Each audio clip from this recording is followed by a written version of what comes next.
dia, meus amigos, minhas amigas. Boa tarde aos meus grandes amigos e amigas. E uma boa noite para todo o pessoal que tem uma amizade grande aqui com a gente.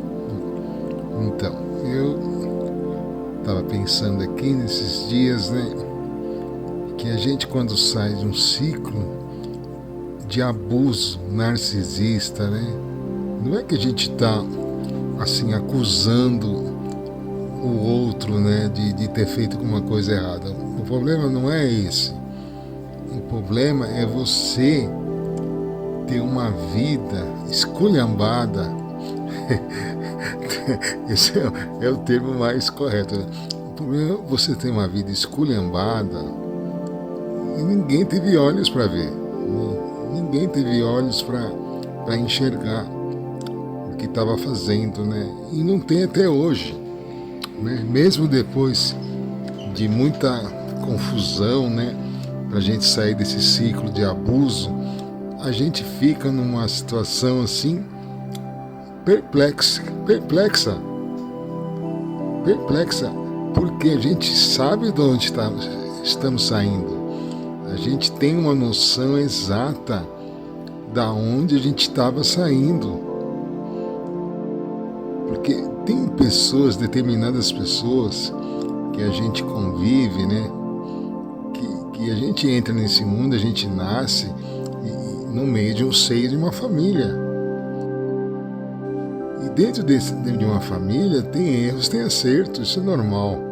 Isso é muito normal, Mas o anormal é as pessoas viverem no erro, no ódio e na maldade e achar que isso é um meio correto de vida. Isso que deixa a gente perplexo. Porque todos nós, no nosso crescimento, no nosso desenvolvimento, a gente vai para a escola, a gente se socializa. Você vai lá, primeiro dia de escola, eu me lembro até hoje, o primeiro dia que eu fui para a escola primária, que na minha época não tinha esses prezinhos. A gente fazia 7 anos, quando completasse 7 anos, ia para a escola no primeiro ano primário. E na minha época eu entrei com 6, porque eu ia completar 7 anos em dezembro. Então, logo no início do ano, eu já entrei praticamente com 6 anos. E dali para frente, a gente praticamente entra no mundo, Você sai daquela visão do seio da família e vai para o mundo, E ali você começa a ter as suas experiências e você vai moldando, o que você construiu até ali, E a gente olha, e observa que a gente vai crescendo, Às vezes as famílias, a minha, não vou dizer que era desestruturada, não era. Era uma família com princípios, Meu pai era muito rígido, a minha mãe aquela empata que muito submissa ao marido, Então, essa foi a nossa infância, E a gente chega à conclusão, que depois de tudo que a gente passou, as pessoas entram no mundo, às vezes, com ódio. Se relaciona com ódio. Não tem humildade. Isso eu estou falando no geral das pessoas, Elas vivem focadas nos seus prazeres, nos seus gostos, E esquecem, às vezes, de se colocar no lugar do outro. Então, entra no mundo competindo, Só que nem todos estão competindo, esse é o que é o detalhe. De repente, muitas pessoas competiram comigo, competiram sozinha, porque eu não estava competindo com ninguém. Até porque desde cedo eu já fiquei muito com vários problemas de doença autoimune proveniente do abuso. Mas o que é o abuso? O abuso é você... O abuso é alguém te bater, é alguém te tratar mal? Não. O abuso narcisista não necessariamente seria isso. Apesar de poder ter consequências nesse sentido, né? O abuso, em geral, narcisista, é quando as pessoas te invalidam. Elas não levam em consideração o que você tem para falar. Você é um zero à esquerda, você é um nada. Você entendeu? Então você não está ali para falar. Você está ali para obedecer. Então, esse tipo de criação, né?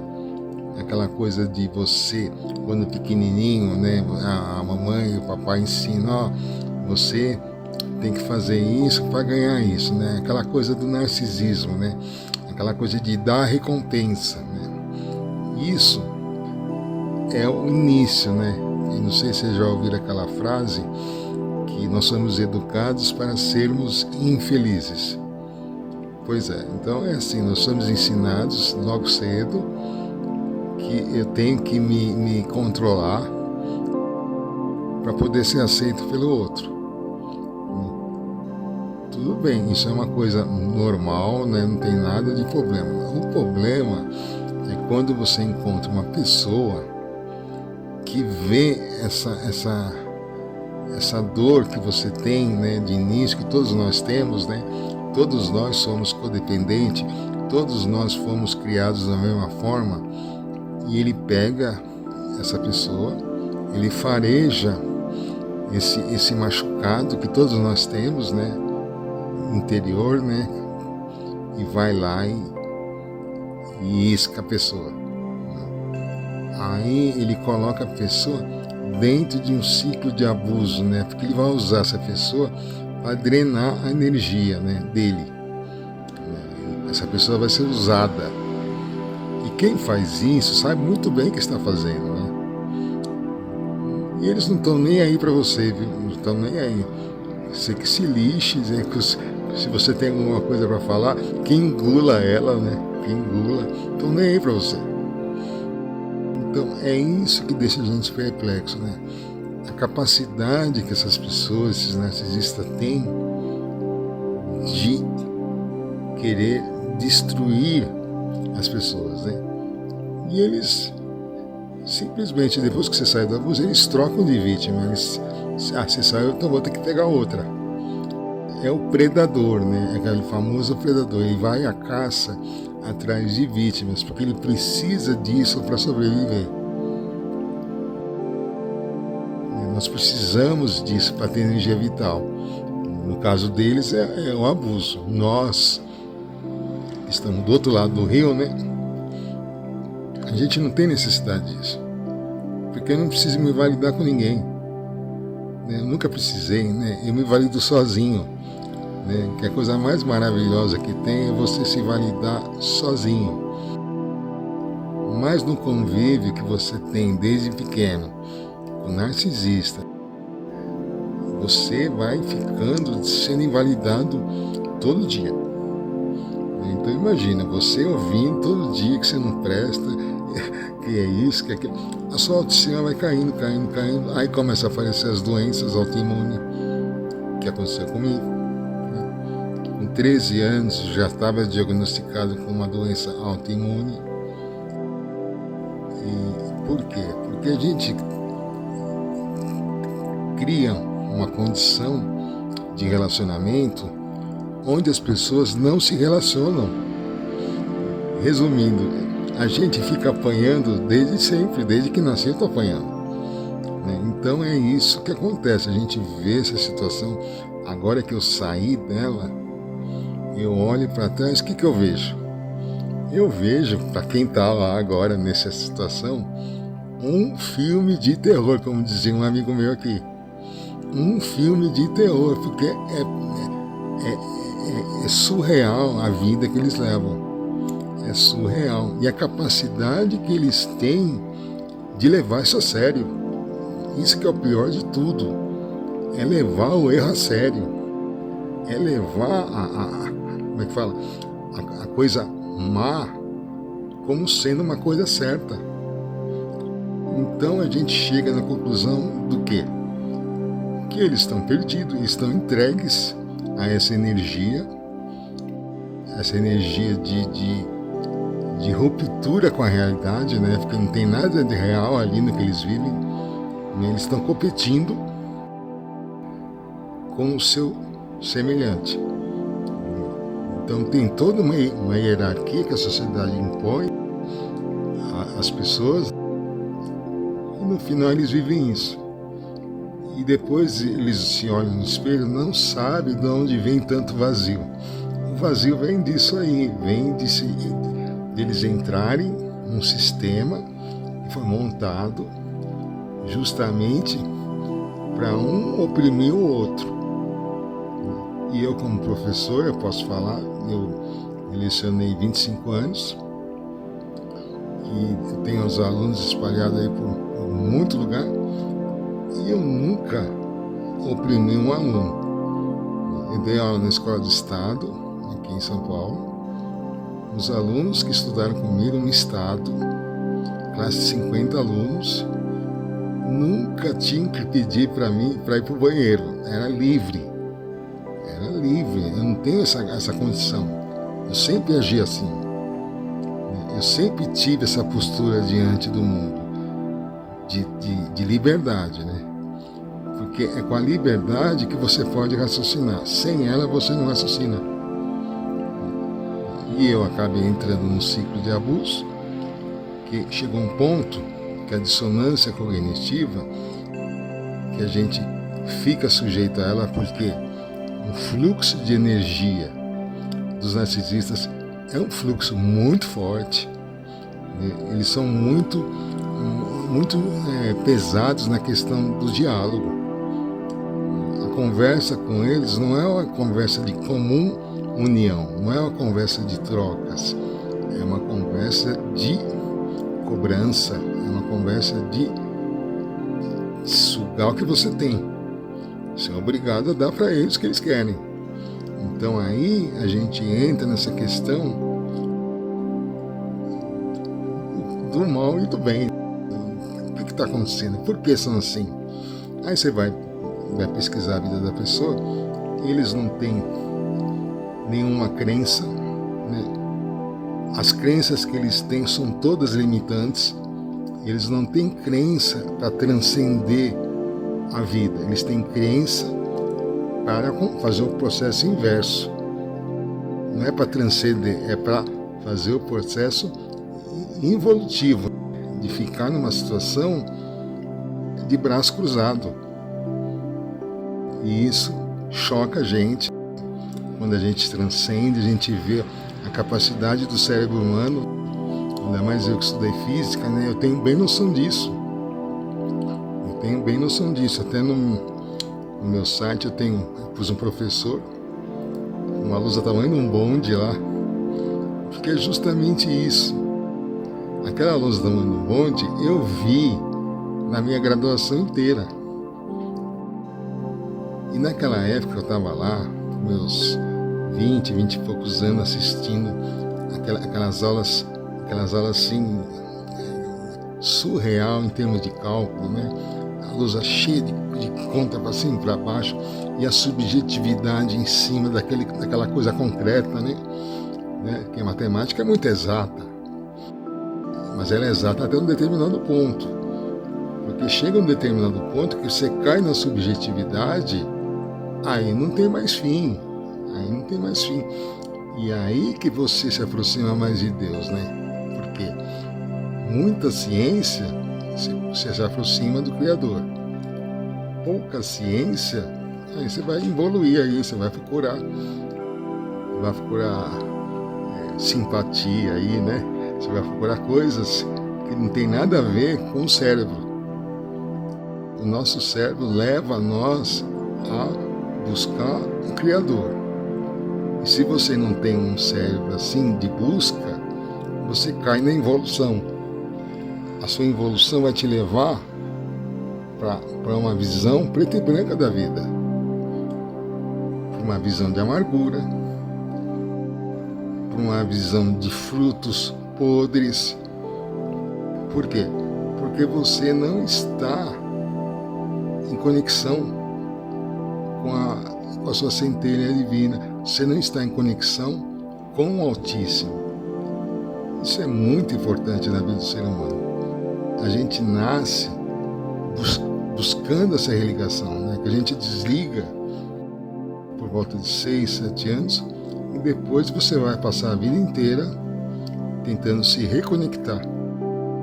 Tanto é que a religião, o nome em grego, quer dizer religar. Religar o quê?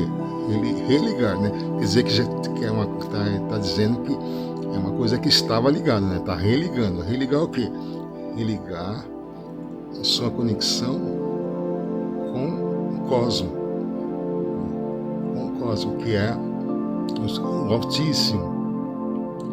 É tudo que existe. Que é contrário ao caos, né? Cosmo é contrário ao caos. Então tem muita gente vivendo caos, fazendo de conta que está no cosmo. Entendeu? Então a gente olha isso e vê quão triste é uma pessoa ficar vivendo de aparência e a gente está olhando ela e está vendo que ela está no caos. Pelo simples fato do modo que ela conversa, pelo simples fato dos assuntos que ela conversa, pelo simples fato do respeito que ela dá ao seu semelhante. Aí, de repente, a gente que está no cosmo é tratado como se fosse uma pessoa de pouca qualidade, né? Todo mundo passa ele para trás, ele é bobão, né? Coitado, né? Ele é um trouxa. Mas, na realidade, a gente é o contrário disso.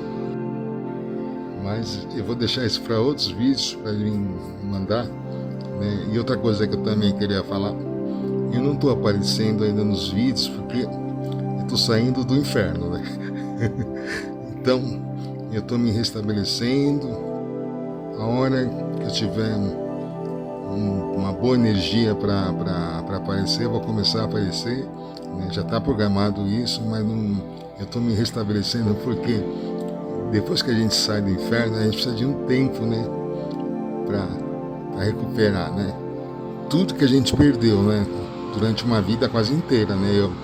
Eu fui acordar aos 55 anos, então eu estou aqui para poder contar a minha história, né, e ao mesmo tempo ajudar pessoas que estão passando pela mesma situação que eu passei e que só agora, né, com esse apocalipse, né, que está dando no mundo inteiro sobre o narcisista, sobre o narcisismo, né, você abre o YouTube lá, coloca narcisismo, belíssimos canais apresentando o assunto, né, belíssimos. Nossa, eu tenho paixão para os terapeutas que falam sobre esse assunto, porque está falando de vida, né, está falando de gente que estava morrendo e acordou.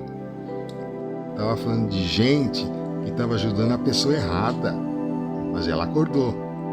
Então isso me incentiva a vir aqui e fazer como eles, que um dia foram abusados, eles estão ajudando outras pessoas a saírem do ciclo, desse ciclo de abuso. Então eu estou me espelhando nessa turma toda que está aí na internet, botando para quebrar, no bom sentido, e desmistificando essa questão e mostrando que nós estamos no fim dos tempos, está sendo separado o joio do trigo. Doa quem doer. Doa quem doer. Ninguém tem que fazer, ninguém vive de fantasia aqui, né? Ninguém vive de aparência. Se o quadro da pessoa é de não querer resolver nada, paciência, vou fazer o quê? Não quer se curar? Paciência. Mas a gente quer se curar, a gente quer viver bem, porque a gente tem um propósito. E se nós temos um propósito, o resto que acompanha a gente ou fica para trás. É a lei da vida. A lei da vida é essa. Quem comigo não ajunta, espalha. Já está escrito na Bíblia. Então a gente não pode esperar que pessoas que não têm a mesma foco, né, o mesmo prazer que a gente tem na vida, que nos acompanhem. Não é possível. Não dá para fazer isso. Eles vão ter que procurar o caminho deles, assim como eu estou procurando o meu. Então é assim que funciona, né? Sempre em frente, sem olhar para trás. Sem olhar para trás. Porque a gente tem que ver o que vem pela frente. O que foi para trás eu não posso mais mudar. Não dá mais para mudar. Então vamos em frente. Um grande beijo, abraço e Deus abençoe a todos. Quem é espiritual pode avaliar todas as coisas, mas ele próprio não pode ser avaliado por outros. Pois, quem conhece os pensamentos do Senhor? Quem sabe o suficiente para instruí-lo? Mas nós temos a mente de Cristo. 1 Coríntios 2, 15, 16.